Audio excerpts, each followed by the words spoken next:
Alright, y'all. So, Proverbs chapter 9. What does that mean? Chapter 9 further highlights the distinction between godly wisdom and worldly foolishness. This returns to prior depictions of wisdom as a woman calling to be heard. Proverbs 8 1 through 4. And a seductive, sinful woman seeking gullible people as her prey. Proverbs 7 7 through 27. The chapter can be divided into three sections, each with 6 verses. The first continues the depiction of lady wisdom.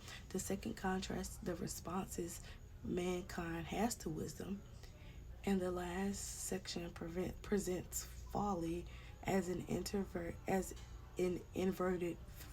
version, of wisdom herself.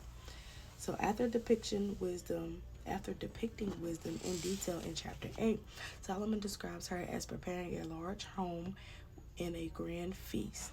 The invitation of wisdom offers is for those who lack sense to improve by obeying God and seeking truth. Those who accept wisdom's invitation put themselves on a path to life and success. As with other proverbs, this is an expression of common sense, not an overly literal guarantee. Those who pursue truth and godliness are more likely to thrive and less likely to suffer consequences. That's Proverbs 9, verses 1 through 6. The middle portion of the chapter notes the different reactions mankind has to godly wisdom. Those who sincerely seek truth respond to correction with humility and love. They apply the lessons of wisdom to make themselves wiser. In contrast, those who are arrogant will sneer at godliness and react with hatred and insult to those who correct them. This passage repeats the fundamental idea that true wisdom can only begin when a person properly respects and reveres God. And that's Proverbs 9, 7 through 12. What in the world is that man doing? Okay. So the chapter ends by describing a twisted mirror image of wisdom. This woman, Folly, also invites others to join her. Rather than encouraging godliness, Folly's lies and says that illicit pleasures are better than God's creation. Ooh, girl. Those who fall for her seduction fail to see that her path leads to death. And that's Proverbs 9, 13 through 18. This concludes Solomon's overall praise of wisdom begun in the later verses of chapter 1. After this, the book of Proverbs records many of the individual statements of wisdom made by Solomon. Each of these is a proverb in of itself. Most of the rest of the book of Proverbs is a collection of these discrete common sense generalities. So, chapter context. In chapter 7, Solomon portrays an evil woman, Proverbs 7, 7 through 27. In chapter 8, he portrays wisdom as a refined lady who offers instruction to all who heed her call. Chapter 9 contrasts lady wisdom with the evil woman, Folly, who lures the foolish to their ruin. Ooh, my throat hurt. This extended warning about the dangers of rejecting God's wisdom leads to an extended collection of standalone proverbial comments beginning in chapter 10. Okay, now. So,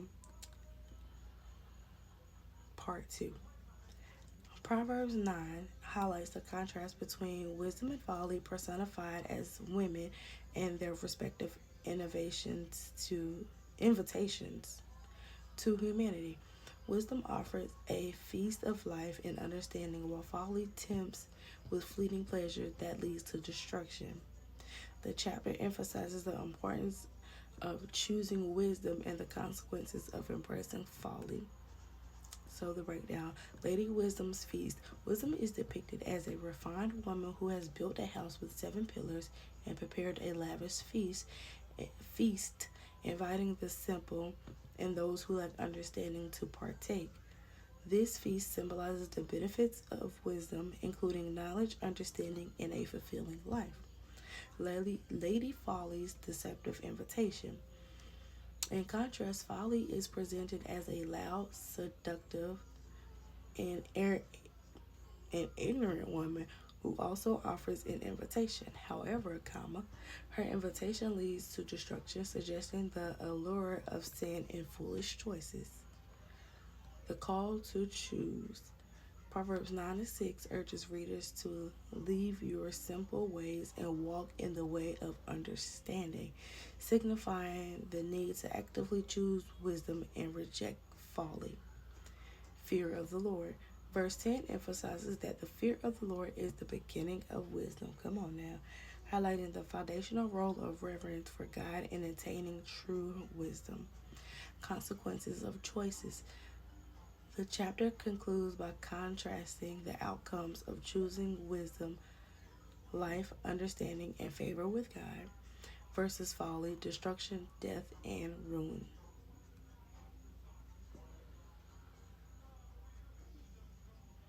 It says down here, wisdom is a generous host, but folly is stingy and brings ultimate death. Ooh.